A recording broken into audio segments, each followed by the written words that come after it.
एक ऐसी चर्चा संविधान की जो है बिना प्रधान की। जो अग्निवीर वाला सवाल था वो आज भी वैसा ही का वैसा है। हम लोग अग्निवीर वाली व्यवस्था कभी स्वीकार नहीं कर सकते हैं। जो पहले भर्ती जैसी होती थी अध्यक्ष महोदय, अगर वैसी ही भर्ती होगी तो हमारी सीमाएं और सुरक्षित होंगी, हमारे और नौजवान जाकर के देश की असली पक्की वर्दी पहनने का काम करेंगे। और अब तो उपासना करने पर भी दिक्कत है, क्योंकि हर मस्जिद के नीचे मंदिर खोजने वाले तत्व इस देश को शांति से रखना ही नहीं चाहते हैं। उन्हें कानून की कोई परवाह नहीं है। मैं इस मौके पर धन्यवाद देना चाहता हूं सुप्रीम कोर्ट का, कम से कम वो फैसला आया है जहां कुछ दिनों के लिए ये पाबंदी लगाई गई। व्यक्तियों की गरिमा और देश की एकता और अखंडता को सुनिश्चित करने वाली बंधुता, ये विभाजनकारी नीतियां संविधान की प्रस्तावना के उस उद्देश्य से जरा भी मेल नहीं खाती है। व्यक्ति की गरिमा लिंचिंग से धूल दूषित हो चुकी है। उद्योगपति सरकारी आतंक से परेशान हैं, होकर के अपनी पूंजी समेटकर देश छोड़ गए हैं और लगातार जा रहे हैं। अध्यक्ष महोदय, आजादी के बाद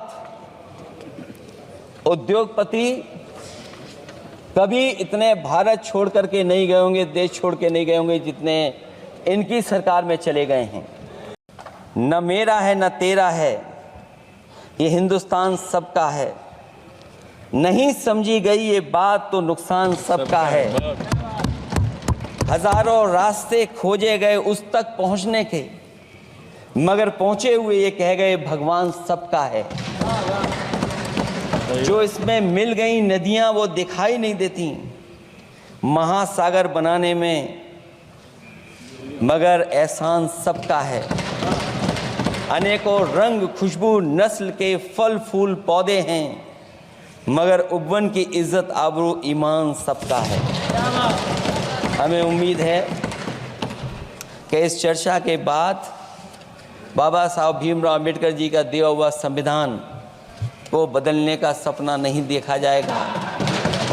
साथ ही साथ डॉक्टर राममनोहर लोहिया, जिन्होंने समाजवादी आंदोलन का रास्ता दिखाया, नेताजी ने जो संघर्ष कर करके हम लोगों को उस जगह पहुंचाया, वहीं लोकनायक जयप्रकाश जी ने इस देश को आगे बढ़ाने के लिए समय समय पर संपूर्ण क्रांति का आह्वान देकर के जागरूक किया।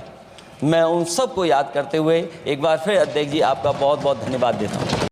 मैं सबसे पहले लाखों लाख लोग जो भारत देश की आज़ादी में जिन्होंने अपनी जान न्यौछावर कर दी, देश आज़ाद हुआ। आज़ादी के बाद बाबा साहब भीमराव अम्बेडकर जी और तमाम हमारे वरिष्ठ लोगों ने इस संविधान को देने का काम किया। मैं उनको याद करने के साथ साथ जो आज 13 तारीख, जिस दिन हम आप सदन में बैठे हैं, एक ऐसी घटना घटी थी, अगर उस समय सुरक्षा कर्मियों ने अपनी सूझबूझ के साथ, बहादुरी और साहस के साथ अगर उन आतंकवादियों को मुकाबला न किया होता तो हमारे देश के बहुत सारे महत्वपूर्ण नेता जो उस समय सदन में थे, न जाने क्या परिस्थिति बनती। मैं उन बहादुर जिनकी जान गई उनका याद करता हूं, वहीं श्रद्धांजलि भी देता हूं। क्योंकि उत्तर प्रदेश की चर्चा सत्ता पक्ष से भी हुई। जो हालात उत्तर प्रदेश में हैं, ऐसे हालात कभी किसी ने पहले नहीं देखे।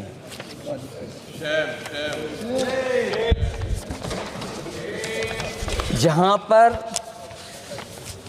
कानून की समय समय पर धज्जियां उठ रही हैं। और अध्यक्ष महोदय, केवल एक घटना नहीं मैं कहना चाहता हूं, ऐसी तमाम घटनाएं हैं जिनके बारे में मैं कह सकता हूं।